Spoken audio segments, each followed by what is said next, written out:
Good morning children, welcome back to my channel. आज हम पढ़ने वाले हैं शेमुसी फर्स्ट का चैप्टर नंबर 12 है वाक मन प्राण स्वरूपम के क्वेश्चन आंसर। अब हम क्वेश्चन आंसरों को शुरू करते हैं। सबसे पहले हम पढ़ते हैं क्वेश्चन नंबर 1 पदेन उत्तरम लिखत। हमको इन प्रश्नों के उत्तर एक शब्द में देने हैं।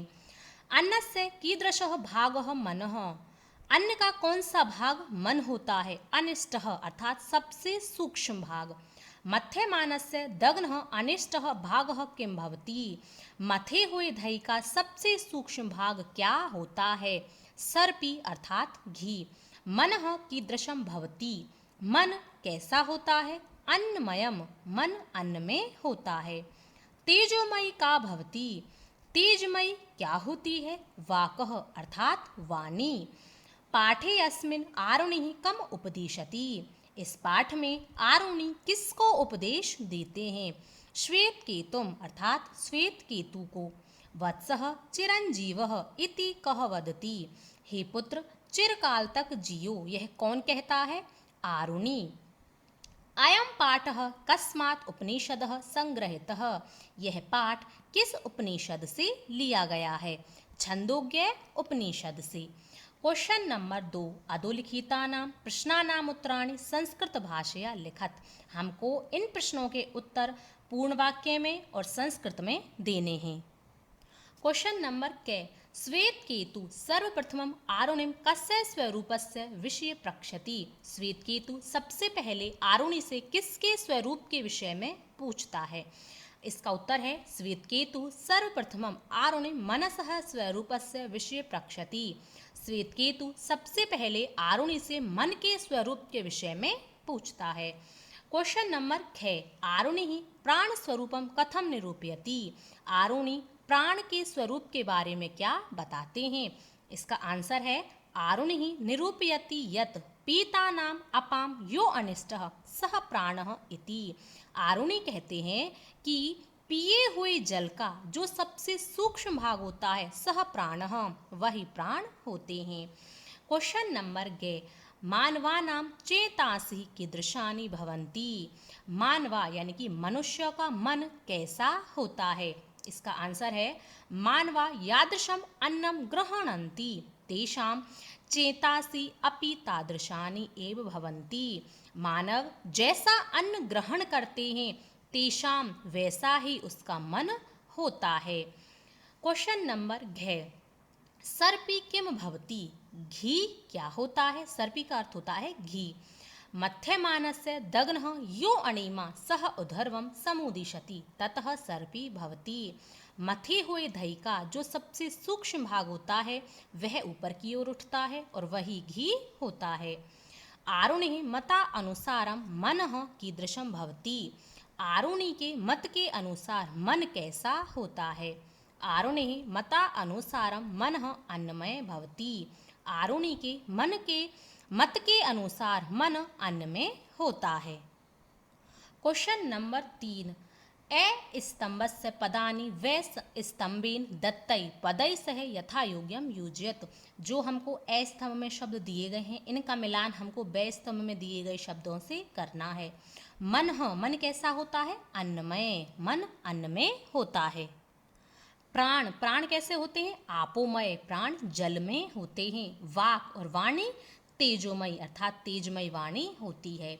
अधोलिखितानां पदानां विलोम पदम पाठात चित्वा लिखत। हमको इन शब्दों के विलोम शब्द यहाँ पर लिखने हैं। गरिष्ठः यानी कि बड़ा। अनिष्टः यानी कि छोटा अर्थात सूक्ष्म। अधः नीचे। उधर्वः यानी कि ऊपर। एक बार। भूय पुनः पुनः अर्थात बार बार। अनअवधीतम बिना पढ़ा हुआ। अधीतम पढ़ा हुआ। किंचित यानी कि थोड़ा। सर्वम सभी। क्वेश्चन नंबर 4 उदाहरणम अनुसृत्य निम्नलिखितेषु क्रियापदेषु तुमन प्रत्ययम योजयित्वा पद निर्माणम करोत। यहाँ पर हमको तुमन प्रत्यय का प्रयोग करके शब्दों का निर्माण करना है। जैसे प्रक्ष धातु है इसमें हमने तुमन प्रत्यय का प्रयोग किया शब्द बनेगा प्रष्टुम। तुमन प्रत्यय का प्रयोग हम के लिए के अर्थ में करते हैं। यदि आपने प्रत्यय आपको नहीं आते हैं तो मैंने अपने चैनल पर प्रत्यय की वीडियो बना करके डाल रखी है। बहुत ही सरल तरीके से प्रत्यय पढ़ाए हुए हैं। आप चैनल पर जा कर के देख सकते हैं। तो प्रष्टुम का अर्थ होया पूछने के लिए।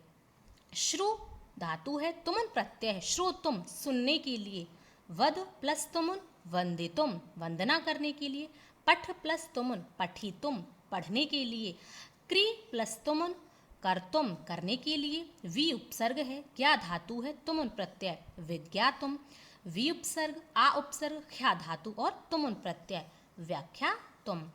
क्वेश्चन नंबर 5, निर्देश अनुसारम रिक्त स्थानानि पूरयत। अहम किंचित प्रष्टुम इच्छामि, मैं कुछ पूछना चाहता हूँ। इच्छ लट लकार में यह शब्द है इच्छामि। मनः अन्न में भवती, मन अन्न में होता है, तो भवती यह भू धातु है, लट लकार में है। सावधानम शृणु, सावधानी से सुनो, यह श्रुण शब्द श्रु धातु लोट लकार में है। तेजस्वी नो अधितम अस्तु, हम दोनों का पढ़ा हुआ तेजस्विता को प्राप्त हो। अस्तु यह शब्द अस धातु लोट लकार का है। श्वेत केतु आरुणि शिष्य आसीत, श्वेत केतु आरुणि का शिष्य था, यह अस लंग लकार में शब्द है आसीत। उदाहरणम अनुसृत्य वाक्यानि रचयत, हमको उदाहरण के अनुसार यहाँ पर वाक्यों की रचना करनी है। जैसे अहम स्वदेशम सेवितुम इच्छामि, मैं अपने देश की सेवा करना चाहता हूँ। अहम छात्रान उपदिशामि, मैं छात्रों को उपदेश देता हूँ। अहम गुरुम प्रणमामि, मैं गुरु को प्रणाम करता हूँ। अहम पुत्रम आज्ञापयामि, मैं पुत्र को आज्ञा देता हूँ। अहम प्रश्नम प्रक्षामि, मैं प्रश्न पूछता हूँ। अहम सर्वम वृत्तांतम अवगच्छामि, मैं संपूर्ण वृत्तांत बताता हूँ। क्वेश्चन नंबर 6, संधिम कुरुत, यहाँ पर हमको संधि विच्छेद दिया गया है, इनका हमको संधि शब्द करके यहाँ पर लिखना है। अशितस्य प्लस अन्नस्य, इसका शब्द बनेगा अशितस्य अन्नस्य। इति प्लस अपि प्लस अवधार्यम इत्यपधार्यम। का प्लस इयम केयम, न प्लस अधीतम नावधीतम, भवति प्लस इति भवति। स्थूल पदानि अधिकृत्य प्रश्न निर्माणम कुरुत, यहाँ पर हमको प्रश्न निर्माण करना है। मध्यमानस्य धग्नः अणिमा उधर्वम समुदिशति, मथे हुई दही का सबसे सूक्ष्म भाग ऊपर की ओर उठता है। मध्यमानस्य के स्थान पर आ जाएगा की दृश्य, और इसका प्रश्न बनेगा की दृश्य दग्नः अणिमा उधर्वम समुदिशति, कैसे दही का सबसे सूक्ष्म भाग ऊपर की ओर उठता है। और अंत में आपको क्वेश्चन मार्क अवश्य लगाना है, इसको लगाना ना भूलें।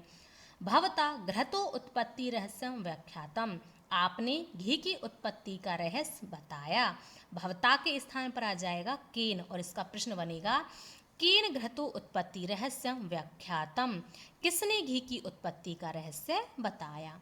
आरुणिम उपगम में श्वेत केतु अभिवादयति, आरुणि के पास जाकर के श्वेत केतु अभिवादन करता है। श्वेत केतु के स्थान पर आ जाएगा कह, यानी कि कौन, और इसका प्रश्न बनता है आरुणिम उपगम्य कह अभिवादयति, आरुणि के पास जाकर के कौन अभिवादन करता है।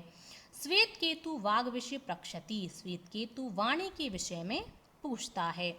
वाग विषय के स्थान पर आ जाएगा कस्य, अर्थात किसके, और इसका प्रश्न बनेगा श्वेत केतु कस्य विषय प्रक्षति, श्वेत केतु किसके विषय में पूछता है। और अंत में आपको प्रश्नवाचक चिन्ह अवश्य लगाना है, इसको लगाना ना भूलें।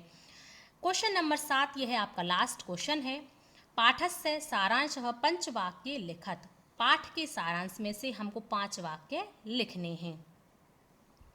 अस्मिन् पाठे आरुणि श्वेत केतुम उपदिशति, इस पाठ में आरुणि श्वेत केतु को उपदेश देते हैं।